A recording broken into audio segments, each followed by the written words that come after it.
Hello and welcome to another episode of Leaders of Transformation. Today we're going to talk about avoiding decision disasters and specifically how this works in leadership and in businesses so that you can avoid the dangerous judgment errors that oftentimes happen. And I know that's happened in my life where I've made decisions that afterwards I went, oh, maybe not the best decision.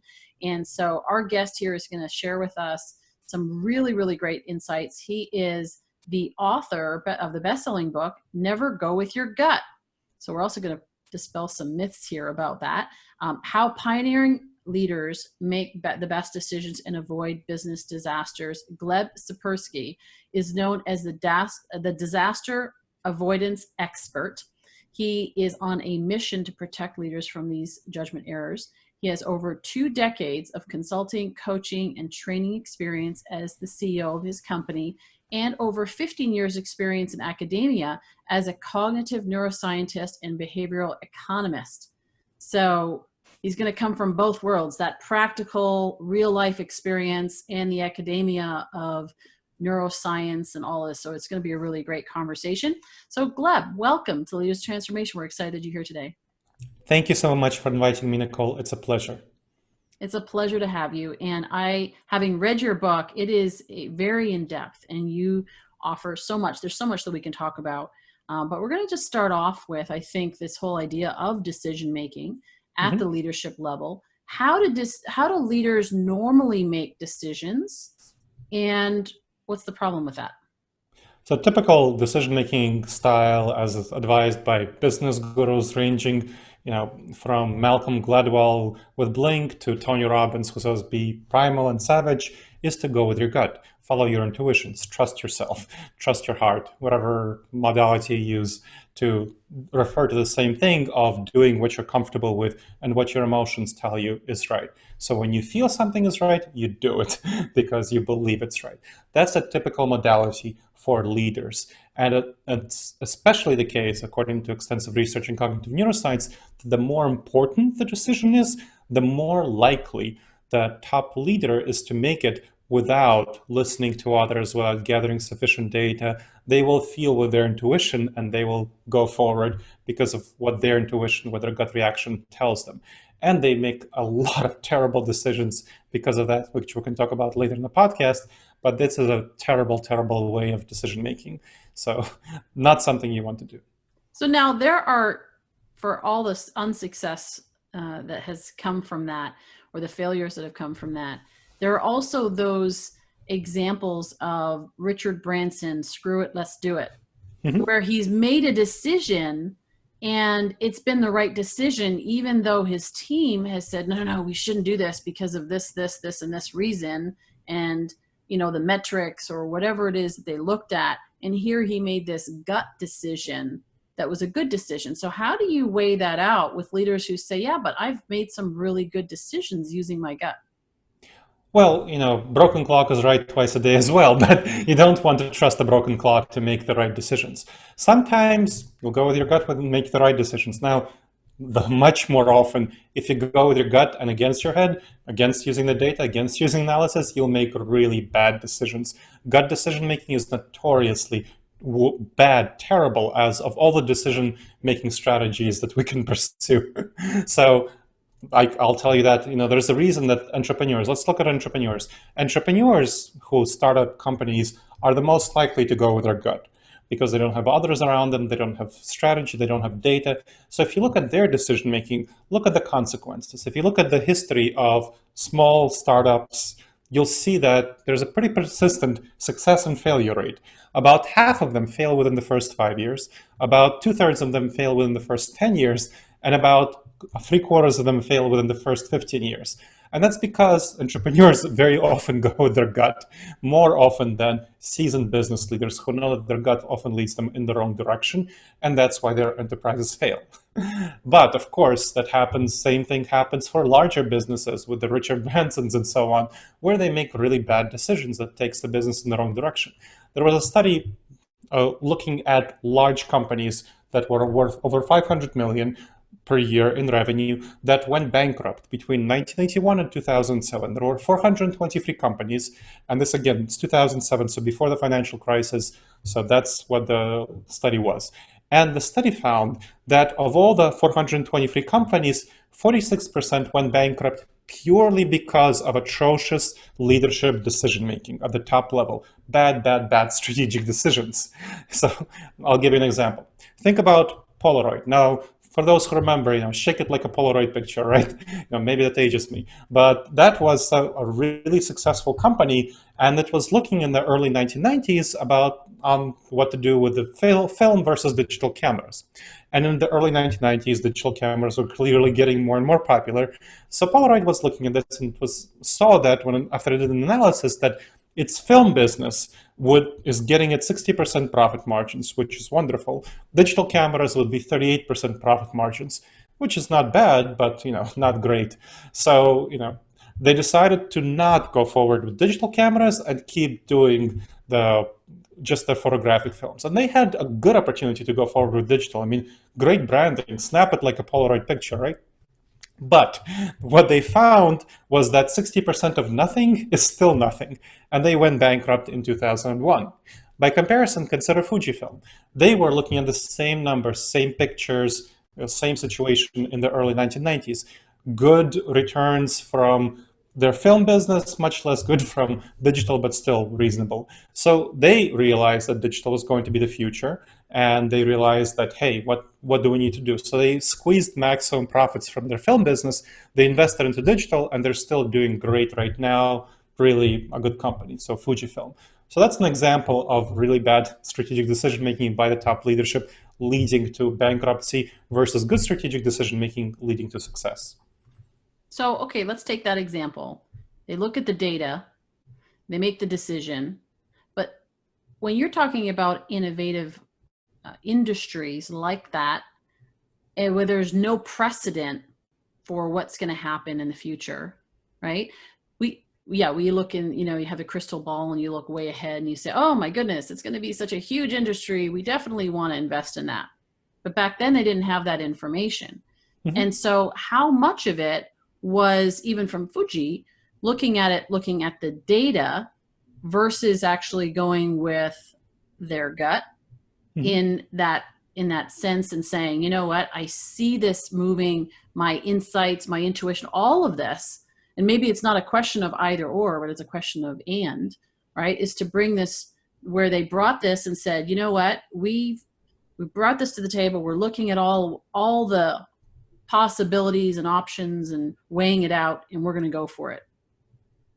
Well, what happened with Fujifilm versus Polaroid was that both saw that digital was going to really grow and that film was going to decline. But Polaroid decided to not invest into digital, even though it saw that digital was going to grow, because just it wasn't nearly as profitable. And they weren't really thinking about the long-term consequence of their decision. They were very short-term oriented. And that is actually one of the dangerous judgment errors that my book talks about. The cognitive biases is the concept.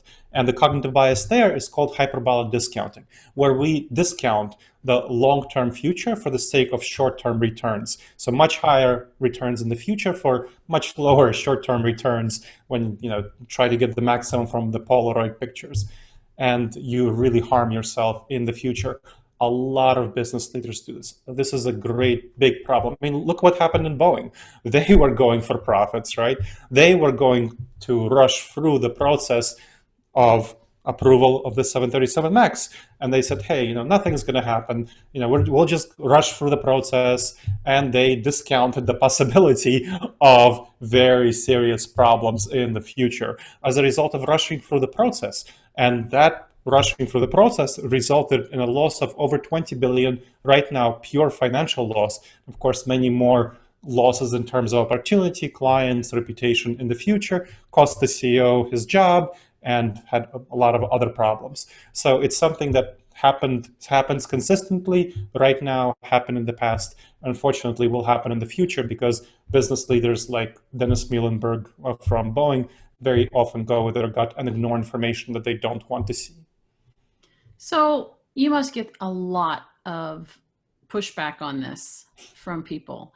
And even more now, probably because of the fact that we're becoming more of a society that is embracing the energy and go with you, get into your heart, and all the Yes. heart-centered entrepreneurship, heart-centered Yes. leadership, all of that.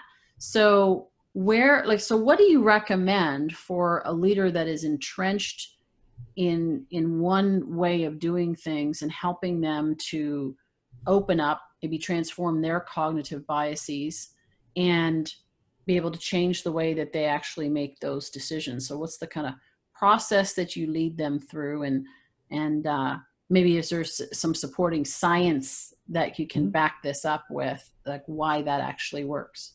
Mm-hmm. So the science is simple, and what I start with is not the science. What I start with are the feelings, is where it comes from. So what we need to understand is that we need to separate the feelings from the decision-making process itself. We need to have a very clear strategic approach to decisions where feelings are incredibly important in determining our values, what we care about, what the goals are of the company. Any company should have some certain very clear values besides profit. Sure, you want to make money, but what are your other values? What do you as a leader care about? And that should shape and constrain your decision making and motivate you to pursue whatever decision you make. But you need to separate out the emotions from the specific tactics that you will pursue in the decision-making process, because your emotions very often will lead you to make bad decisions. That's what I tell leaders. And I give them examples I ask them to think about past examples where their emotions led them into bad decisions. So for example, I gave you the example of Boeing, I gave you the example of hyperbolic discounting. Another common one, and this is something I talk about in chapter 7 of my book, specifically with an assessment that helps leaders assess where they may be going wrong and how they can address it. So the first question in the assessment is, what percentage, there are 30 most dangerous judgment errors, cognitive biases that I talk about in the book for business leaders and for professionals. And the first question is, what percentage of projects in your workplace over the last year went over time or over budget? Now, when I ask this question during the assessment, when I have leaders do the assessment, I hear anything from 5% to about 2 weeks ago, there was a training where I heard 98%. So 5%, that's not a big deal. 10%, that's not so big a deal. When you get into the 30s, that becomes more serious, and 50s, it becomes a big problem, and 98% is a huge problem because your resources are misdirected. If you're investing resources into something into projects and they're going over time and over budget, then you're not investing them into others. So I help leaders, and that's one question out of 20 out of 30. There are 29 other questions. And that helps leaders realize that, hey, here's how I'm screwing up. So the first thing you want to help leaders realize is where they are making mistakes, that this is something relevant for them. We all make mistakes of some sort, and how are they making the mistakes and what can they do better? That's kind of the first. That's all based in the cognitive neuroscience about the specific typical mistakes. And then I lead out into why we make these mistakes. And we make these mistakes, so the broader framework, the principles, the theory. And that comes from the fact that our emotions, our instincts, our intuitions, our gut reactions are actually not adapted for the modern business environment. They're adapted for the Savannah environment. When we lived in small tribes of 15 people to 150 people, we were hunters, foragers, and gatherers. And so we have a number of problems that cause us to make bad decisions. One of them is called the fight or flight response. Now, it was very important for us in the Savannah environment to jump at 100 shadows in order to get away from that one saber-toothed tiger or to fight an attacking tribal member. So it's the fight response versus flight response. You might have heard of it as a saber-toothed tiger response. So right now, we're very tempted to make very quick decisions that are either defensive or aggressive in response to external negative stimuli. So let's say you get a constructive critical email from a client. The temptation is to either ignore the email or to write back and say, no, you're wrong, I'm doing great, this is why. Those are the tempting things. That's the defensive response is to ignore, the aggressive response is to argue back. Whereas the right response, the best response, is to understand that, hey, This is why does the client feel this way? Why did they write the email? Look at what your actions are, what your company's actions are that caused them to write the email, and address the root systemic problems of the issue. I mean, you might ask the client more questions about it depending on your relationship with the client. So that is the best way of addressing this sort of issue, but it's completely not intuitive. It's taking you from the primal natural state into the civilized state in which you need to function in the modern environment, which is completely not tribal, which is very much globalized, complex, not something that you want to have a fight or flight response in. Another big problem relates to people. In the tribal environment, it was very important for us to feel tribal feelings, to look for people who are like us and support them, people who share our values, people who look like us, and so on. And if we didn't, if we were kicked out of our tribe because we weren't sufficiently supportive, we would die. And if the tribe didn't hold together and fell apart because we didn't support it, we would die as well. So we are the descendants of all of those people who had very strong fight or flight responses and very strong tribalism. And of course, not working with people who only look like you and think like you and so on is very bad in the modern business environment, but it's very tempting for us to do that. So that's another example of where I point out to them how the typical thing for leaders who don't have experience with hiring people is to hire people who are like them, who are similar to them, with whom they click. But those people actually reinforce their weaknesses and don't complement their weaknesses. So that's really bad when you have people on the team who are all similar, because you make the same kinds of mistakes, and your strengths, you already have the strengths on the team, so you don't need more of the same strengths. And so you need to make very counterintuitive hires that actually where people complement your strengths, they have other strengths, and where they address your weaknesses. So that's a very counterintuitive. And there are very many counterintuitive things where leaders make a lot of mistakes, and I point them out. So I go into the theory behind it. And then we can talk later about the specific techniques to do that, but I want to stop here because I don't want to talk too much. Yeah, no, this is great. This is great. This is a great approach to it, to look at it from the scientific standpoint. You also mentioned about the diversity standpoint, because I was going to actually ask you about that, is how important it is nowadays more than ever in this global society to bring people from different perspectives. And they're coming with their strengths, they're coming with their expertise in managing, assessing the data and all of that. But they are also coming with their own intuitions and their own cognitive biases. And of course, it can make it even that much more complex. So in this process, but I'd love to talk about some of these techniques so that we can give our listeners some practical things. They say, okay, how do I make the shift so that I can avoid making decision disasters? If I'm an entrepreneur, we have a lot of entrepreneurs, a lot of startups listening. We also have a lot of business leaders who are running companies and so forth as well. But to be able to avoid these decision disasters. So how is the right way to make decisions? Like what's the step-by-step on that?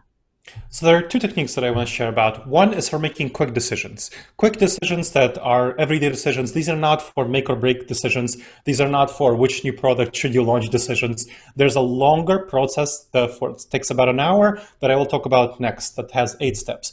But this one has 5 quick questions you ask yourself. And these are very quick. It takes you a couple of minutes to ask yourself these questions, and it addresses the vast majority of the problems. So this is a decision where you want to satisfy. You want to get a good enough answer, minimize risks, remove problems. So first step, what important information haven't I yet fully considered? So what evidence haven't you taken into account? Now, it's very tempting for us to look for evidence only of things that support our beliefs and ignore evidence that doesn't. That's called the confirmation bias. So let's say you're writing an important email to a client. It's tempting to look for evidence that your client will do what you want them to do and ignore all the negative points that maybe your client won't do what you want them to do. But it's much more effective to actually write an email that addresses in advance your client's concerns and addresses the negative points. And so that will be a much more effective email. So that if you do that, it's much more likely that the email will do what you want it to do. That's one. Second, what dangerous judgment errors haven't I yet fully considered? So what cognitive biases might be involved in this situation? So there are a number of people-related cognitive biases, which I talk about in my book, Never Go With Your Gut, How Pioneering Leaders Make the Best Decisions and Avoid Business Disasters. Now, if you want to take a look at the whole list of cognitive biases, there are over 100. Take a look at the Wikipedia, it has a list of cognitive biases. My book talks about the 30 most dangerous in business settings. Next, what would a trusted and objective advisor tell you? So think about that little angel on your shoulder. Think about, what would Nicole tell you? Now you get about 50% of the benefit of this question by stepping outside of yourself. So think about what would you tell a friend in this situation to do? And you get the other 50% of the benefit by calling this trusted and objective advisor, or if you're a millennial, texting this person. 4, how have I addressed all the ways this could fail? So think about the email. What if your client is in a bad mood when they're reading the email? That's maybe possible, and then they'll have a negative interpretation of the tone and any ambiguities in your email. So how can you address this problem in advance? Well, read the email after you write it from a negative perspective. Someone who's in a bad mood, who had a bad burrito or something like that. Then address it, revise it to make sure that ambiguities are removed and that the tone really conveys exactly what you wanted to say, perhaps a little bit more positive to address potential negative mood. Finally, what new information would cause me to change my mind? What would cause you to revisit this decision? So let's say you're writing this email. You can have a specific change point. You could say, if the client doesn't respond within a week, I will call the person on the phone. If you don't have that, you'll spend all this time, gnawing on your fingernails, wondering what your client thinks about this important email. But if you have that specific revision point, you can stop worrying about this point and move on and do other things until a week from now if they haven't responded. So these 5 questions will be incredibly helpful for you. Took just a couple of minutes to talk them through. It will take you a couple of minutes to talk them through if the decision is right. And if you need to actually revise it, if you find out you need to revise it, that's wonderful because it will save you many, many, many hours and days of addressing, ruffled feathers with your client and maybe thousands and thousands and thousands of dollars from losing this specific deal or maybe losing the client altogether. Got it. Well, and I was thinking as I was listening to those questions, I was thinking about my own process. And if I was writing an email, and actually I do take time in writing emails because I'm constantly thinking about how it's going to be interpreted. Tony Robbins has a saying and he says, communication is the response you get. And I think it's very true. It's like we say, well, I didn't mean that. Well, it doesn't really matter what you meant per se. It's what they heard and it's what they received on the other end. And so where I might think that I go with my gut a lot of times, actually what I'm going with is prior experience and Yes. with the knowledge that I have of what works and what doesn't work. And so how do you know when you are going with your gut, if you will, and making that emotional decision? And it's true, we make emotional decisions, then we justify them logically, so which often doesn't work, right? The husband that comes home, buys a new car, was supposed to go get a minivan and comes home with a sports car, but honey, we're going to have such great time. We're going to have such a wonderful time in it. Just the 2 of us going for a ride. It's like, yeah, but what are we going to do with the 4 kids we have? Yeah. But we do that, right? We make emotional Yes. decisions and we justify them logically. But in this case, like, how do we know the difference between when we're leaning on our gut or when we're leaning on, like in that case, where I'm actually leaning on my prior experience? And then of course you've got cognitive biases that are coming in there because of my prior experiences and the meaning that I made from it. So how do you navigate through that as somebody who's listening and saying, okay, well, when do I know that I'm actually making a quality decision here? You don't, and this is the problem. You don't know whether your instinct, so for example, let me give you another example. From the Savannah Instinct, it's very tempting for us to eat as much sugar as possible. So when we see a box of dozen donuts standing in the kitchen, in the break room, it's very tempting for us to eat all of them just because they're there and it's tasty and it's sweet. Now, 1 is okay, maybe 2 is okay, but you got to stop at the 3rd one in order to preserve your health, right? And that is something that you learned over time to do, hopefully. Some people didn't, which is why we have the obesity epidemic here in the United States, and this is a big problem. But in the Savannah environment, which is where it comes from, it was very important for us to eat as much sugar as possible when we came across, some apples or some bananas or something like that. It was very important.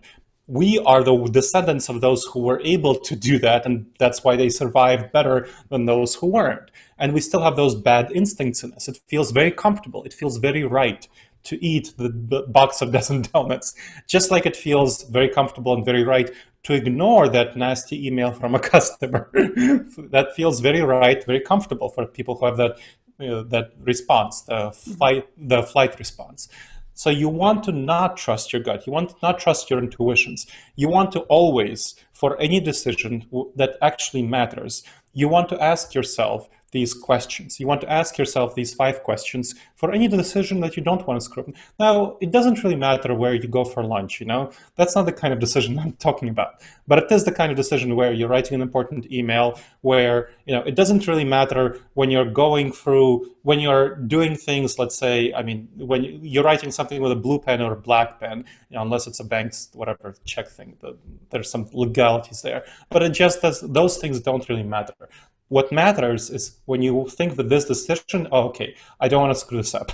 So then this is not a make or break thing, but you can't trust your gut. You simply can't, because in some areas, you have a lot of experience.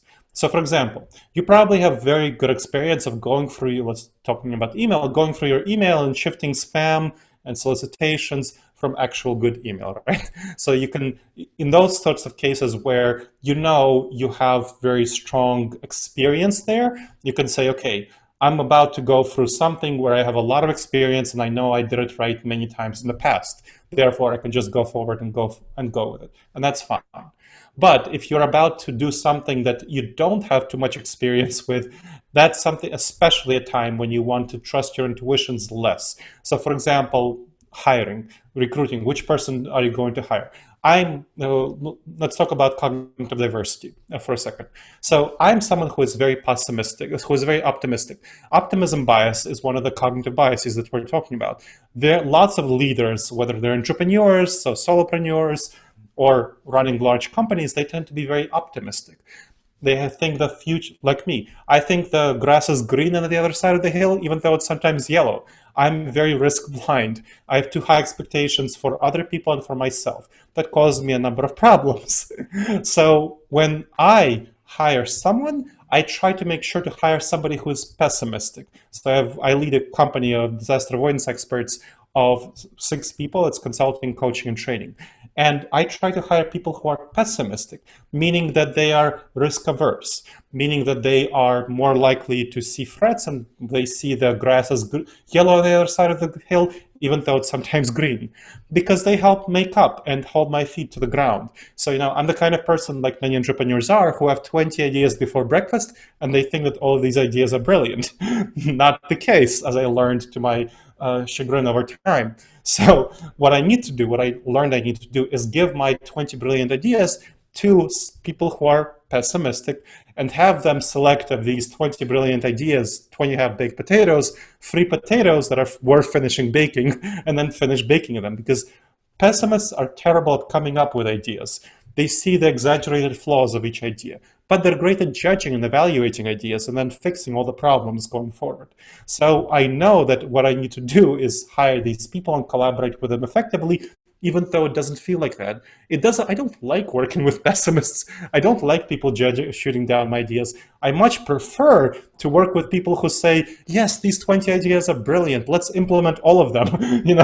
That feels much better, but it's the wrong thing to do for my business. And it's the wrong thing to do for any business. So you can't trust your intuitions because it feels right either way. It feels uncomfortable to do the hard things. You're taking yourself outside of your comfort zone. And that's why you need to ask these questions, because you can't trust your gut on the kind of things that you're doing. Yeah. Yeah, great example, even just in your own life, when you talk about these ideas and the pessimist, it's a lot of times people look at pessimists and they think of them as negative, like they need to convert them to being an optimist. And yet they actually bring I teach personalities. And so all the personalities have equal value and importance to the team because they all bring something differently to and in this case, we're talking about decision making. They bring a different perspective. And so what I'm hearing in this is taking yourself outside of it rather than the ego, of course, running wild and saying, yeah, you know what, my ideas are brilliant. I mean, how many times have I heard an entrepreneur who says, Yep. this is such a brilliant product, everybody's going to want it. Well, maybe not, we don't know yet. So it's stepping outside and looking at something objectively so that you're not getting caught in that trap. So really, really good. So there's so much here that we can talk about, and I would encourage our listeners, just go get a copy of Gleb's book, Never Go With Your Gut. Even if right now this is jamming your gears in terms of the way that you do business. And I think that having gone through his book, that you're going to learn so much, and you can take those nuggets and start testing this in your life. And I think that when we really look at it, we know that this is true. We know that the best decisions are made when we look at all of the data. We take our gut, if you will, out of it, our ego, our biases and all of that out of it, so that we can make a quality decision that is beneficial to everyone. And so the book is great, Gleb. You've done a fantastic job. Thank you. The questions, there's so much in there to explore. And so that's at disasteravoidanceexperts.com, and /nevergut is where you can actually go directly to the book. But even the website is disasteravoidanceexperts.com. You can go there and the information is there. And also, we'll make sure, of course, it's all in the show notes as well. And, just for yourself, just explore this possibility. I always say that leaders of transformation take action, and I encourage you to take action on something. Maybe it's the next time you make a decision is qualifying, what kind of decision is this? Is this a, what am I going to have for dinner decision? Is it that kind of decision? Or is it a life-changing decision? Is it a business transforming decision? Is it a business impact decision, business growth decision? When you're recruiting people, you're right. It's interesting, Gleb. We tend to like people who are like us. In the US here, you see, people vote for people that are like them. Yeah. And so it's like, where is that person that looks like me?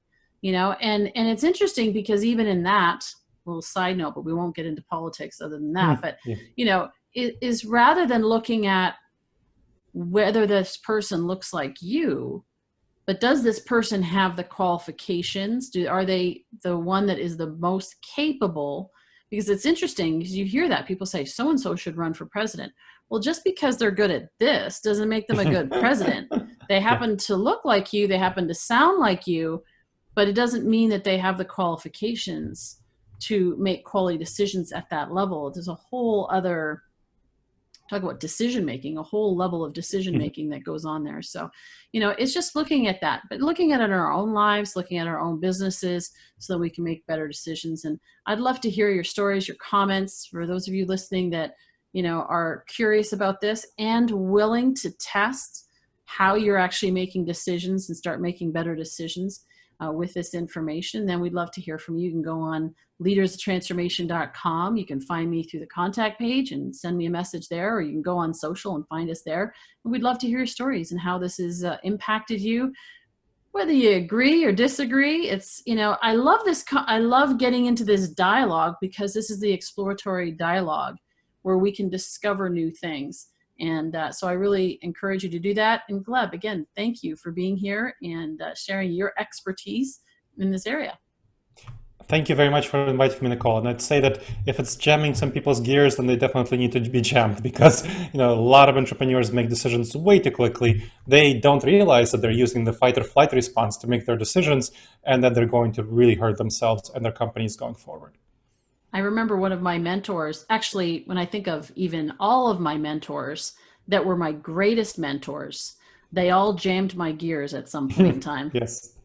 And I'm grateful for it now. At the time, I didn't like it. At the time, I was like, who are you to tell me that? But now I look back and I think that it took courage to do that, and honesty on their part. And also just knowing that they have the experience I didn't have. And so, yes, if it's jamming your gears, that might be a clue that you might want to explore that a little further. So with that, we encourage you to do that. We look forward to hearing from you, and we look forward to seeing you in the next episode of Leaders Transformation real soon.